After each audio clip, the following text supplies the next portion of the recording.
Hello everyone. तो पिछले videos में हमने देखा था एंड ऑपरेटर और ऑपरेटर। इस वीडियोज़ में हम देखने वाले हैं कंसिस्टेंस क्या होता है और कंडीशंस क्या होता है। उससे पहले हम जानेंगे constraints, those conditions which you use at the time of table creations. इसका हम यूज़ तब करते हैं जब टेबल को क्रिएट करते हैं। फॉर एग्जाम्पल सम कंसिस्टेंस और identity is not null primary key foreign की। इन सब का यूज़ हम तभी करते हैं ना जब टेबल क्रिएट करते हैं। लाइक जैसे हमारा प्राइमरी की होता है वो यूनिक वैल्यू रिटर्न करता है, फॉरेगन की जो होता है वो एक से दूसरे टेबल को रेफरेंस देता है, आइडेंटिटी भी हमारा यूनिक वैल्यू रिटर्न करता है।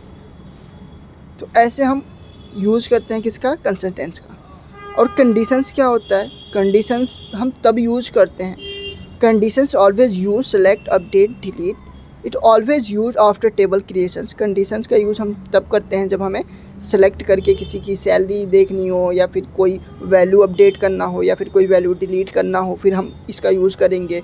जैसे मैंने यहाँ पे एग्जांपल में दे रखा है। लेकिन कंडीशंस का यूज़ हम तब करते हैं जब टेबल क्रिएट कर लेते हैं, उसके बाद हम कंडीशंस का यूज़ कर सकते हैं। क्योंकि अगर हमारे पास टेबल ही नहीं है तो भाई हम कंडीशंस का यूज़ कैसे करेंगे, क्योंकि उस टेबल नहीं है तो हमारे पास रिकॉर्ड भी तो नहीं है ना। तो चलिए अपने एसक्यूएल सर्वर में देखते हैं कैसे हम कंडीशंस और कंस्ट्रेंट्स का यूज़ करते हैं। तो यहाँ पे मेरे पास एक डाटाबेस है, सबसे पहले मैं उसको यूज़ कर लेता हूँ और एक टेबल क्रिएट कर लेता हूँ। एक टेबल क्रिएट करने के लिए क्वेरी लिख लिया, ठीक है। अब मुझे क्या करना है, इसको क्रिएट करना है। तो मैंने इसको सिलेक्ट करा और क्रिएट कर दिया। यहाँ पे हमारे पास मैसेज भी आ गया कि आपका जो टेबल है वो सक्सेसफुली क्रिएट हो गया। अब इसमें मैं कुछ रिकॉर्ड इंसर्ट कर लेता हूँ। तो आपको पता होगा रिकॉर्ड इंसर्ट करने के लिए इंसर्ट इनटू टेबल नेम, और टेबल के बाद हमें क्या करना है, ब्रैकेट लगाना है और ब्रैकेट में कॉलम नेम लेना है। किस किस कॉलम में हमें डाटा इंसर्ट करना है, तो हमें नेम में इंसर्ट करना है। जैसा आपको पता है आइडेंटिटी जो है वो फंक्शन है जो ऑटोमेटिक जनरेटेड करेगा हमारे आईडी को, ठीक है। तो यहाँ पे मैंने क्या लिखा, नेम, जेंडर्स, ईमेल ले लिया और अब यहाँ पे फ़ोन नंबर भी ले लेता हूँ। यहाँ पे मैंने फ़ोन नंबर भी ले लिया। अब वैल्यूज़ में जो जो रिकॉर्ड चाहिए ना, यानी जो जो डाटा चाहिए जिस यूज़र का, उसका मैं डाटा ले लेता हूँ। तो यहाँ पे मैं साहिल का डाटा इंसर्ट कर देता हूँ, साहिल, और जेंडर जो है मेल कर लेता हूँ और फ़ोन नंबर और ईमेल आईडी सब इसका इंसर्ट कर देता हूँ।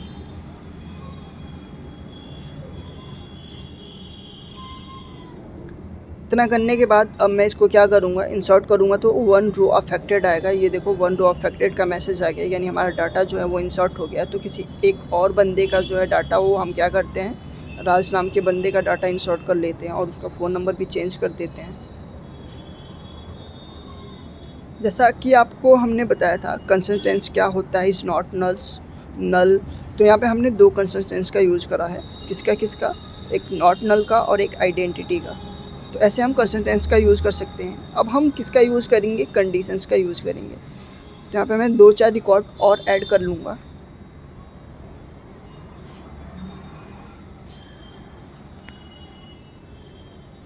तो यहाँ पे मैंने रिकॉर्ड भी ऐड कर लिया। अब इसको हम सेलेक्ट स्टेटमेंट चला के देख लेंगे कितने रिकॉर्ड ऐड कर रखे हैं हमने। तो यहाँ पे मैंने लिखा select star from table name. Table name क्या है, टेस्ट है। इसको जैसे ही मैंने एग्जीक्यूट करा, यहाँ पे जितने भी रिकॉर्ड हमने डाल रखे थे वो सारे रिकॉर्ड यहाँ पे आ रहे हैं। अब हमें क्या करना है, जितने भी रिकॉर्ड है ना उसके थ्रू हमें क्या लगाना है, कंडीशंस लगाना है अपने टेबल पे। तो यहाँ पे मैंने लिखा select star from table name where conditions.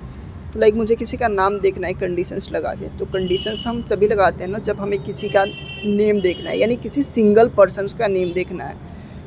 तो वहाँ पे हम कंडीशंस का यूज़ करेंगे। तो यहाँ पे देखो, यहाँ पे नेम इक्वल टू ये कंडीशंस ही है, ठीक है। तो यहाँ पे मैंने कंडीशंस लगाया और केवल एक ही बंदे का ये रिकॉर्ड रिटर्न करा, ठीक है। ऐसे करके हम मल्टीपल स्टूडेंट का रिकॉर्ड रिटर्न करवा सकते हैं, ठीक है।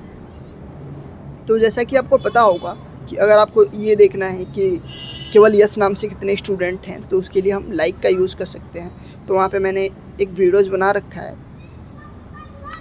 पैटर्न सर्चिंग के नाम से।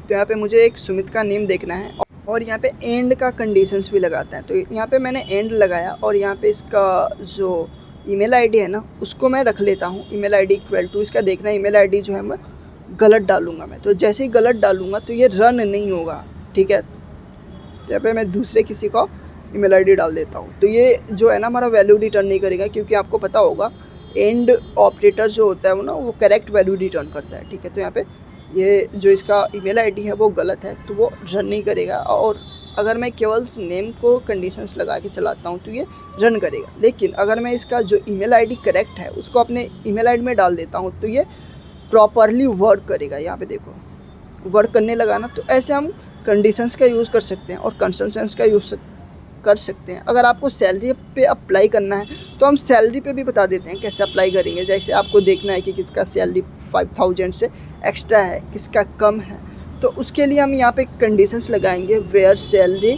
ग्रेटर देन कितना हज़ार चाहिए, 5000 चाहिए, 1000 चाहिए, 2000 चाहिए, जितना भी आपको लगता है ना उतना आप लगा सकते हैं। ऐसे लगे रहे हमारी वीडियोस। मिलते हैं अगली वीडियोज़ में। Thanks for watching. Please subscribe my channel.